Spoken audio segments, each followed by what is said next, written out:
Have you ever watched a college sporting event? Well, I'm sure if you're from America, your answer will be yes. College athletics play a prominent role in our everyday culture, and some might even argue that college football is the most popular sport in America today. And today I'm also going to be talking to you about why I think college athletes should get paid. Due to the time constraints and also the amount of time that I'm given to say this speech, I won't be able to cover some of the main topics, which include the revenue that these athletic programs bring in, some struggles that these athletes have faced in the past, and some of the common oppositions against this argument. So let's jump right into it. We first have the revenue that some of these programs brought in.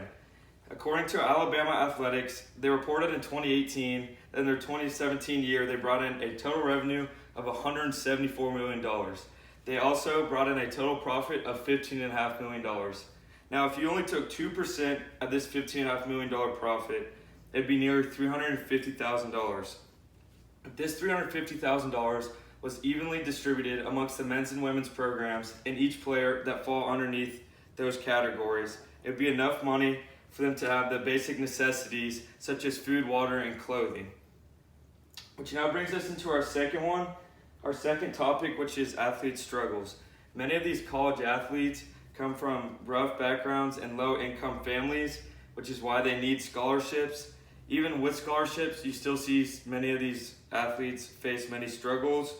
And in 2014, in an interview with SB Nation, former UConn star Shabazz Napier reported that there were many nights he went to bed hungry. Now, if you look here, he was on the cover of Sports Illustrated, and it just seems quite ridiculous that somebody who's the cover boy for Sports Illustrated couldn't afford a meal that was underneath $5. And in a similar story with SB Nation just a few weeks ago, a five-star basketball recruit by the name of RJ Hampton, who was once committed to Kansas, has now reported that he's decommitted and is now going to play professionally overseas. When asked why with SB Nation, he said that he did not want to put his career in jeopardy by going to college where he gets no pay. He would rather go overseas, play professionally, get paid, and provide an income for himself and for his family. Now, this brings light to the discussion by showing that athletes that were born in America are now leaving to go play overseas to benefit themselves and their family. And the last topic that we have is the common oppositions. Some of the common oppositions include the fear of bidding wars amongst these top recruits and also unequal pay when it comes to the men's and women's teams and the teams that fall under those. The NCAA has actually recently reported that they're looking into reasonable policies, and in these policies, the men and the women will receive equal pay, and also every player on the team, whether it's the most popular team or the least popular, will receive equal pay.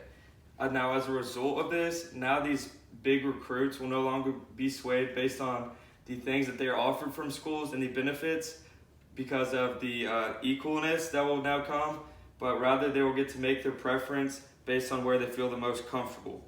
Now, to sum this up, I hope these few things brought light to the discussion and maybe change the minds of those who do oppose the fact that college students should get paid.